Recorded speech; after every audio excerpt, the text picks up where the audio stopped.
This is the shocking story of a man who lived in a quiet town in Virginia, but behind closed doors, he was secretly helping one of the world's deadliest terror groups, ISIS. You know what makes this story even more surprising is that this particular man was not some stranger who was in a faraway land. He was an Indian origin American citizen, somebody who grew up in the US and became part of the community. But his choices led him down a very dark and dangerous path. And now he is being handed a massive prison sentence. Let's break down the full story and understand what exactly happened here. The man at the center of this case is Mohammad Azharuddin Chippa, a 35-year-old man from Virginia who was born in India and later on he moved to the United States when he was just 4 years of age. Chippa was convicted of sending at least $185,000 to ISIS, the terrorist group that became infamous for its violence, brutal killings, and global recruitment campaign between 2014 and 2018. While Chippa's lawyers painted him as a lonely and lost man who was looking for meaning and connection, the US government saw him as a key player, someone who acted as a middleman, gathering money from people inside the US and making sure to reach ISIS fighters and women in Syria. The FBI first started watching Chippa back in 2008, but closed the investigation in 2018, thinking that he was no longer a threat. However, the case was reopened in 2019 after agents saw social media posts where Chippa expressed support for ISIS. When the FBI raided his home in Fairfax, Virginia, they found a treasure trove of ISIS propaganda and materials.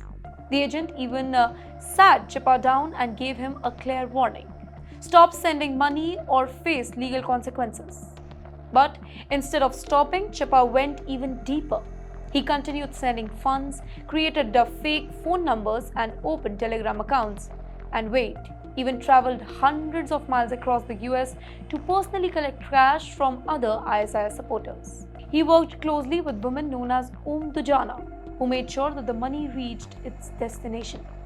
In court, Chippa's lawyer argued that he had been manipulated and he was often responding to people that he believed were ISIS members who actually were undercover FBI agents.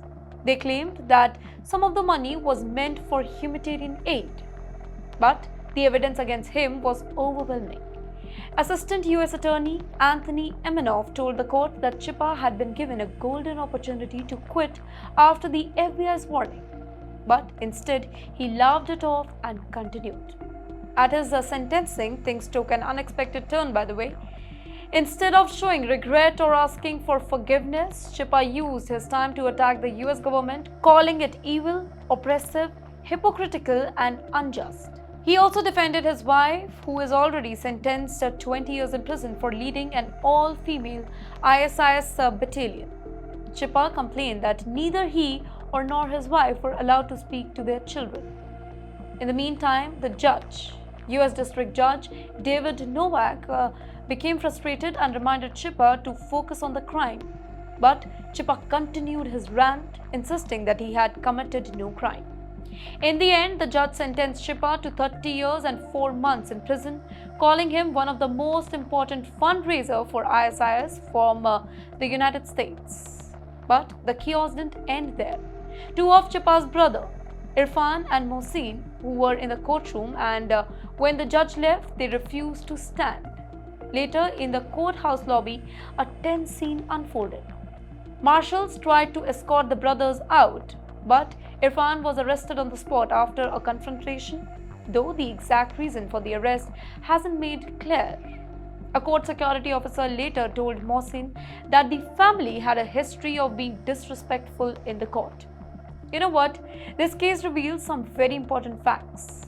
Chippa's money was helping not only male fighters, but also women trying to escape from a refugee camp in Syria, which has been described as the stronghold of ISIS ideology.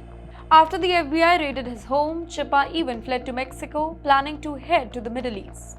But he was caught and returned to the US. Prosecutors described him as somebody who didn't just send his own money, but also drove across the country collecting funds by hand, making sure that the money go into ISIS hands.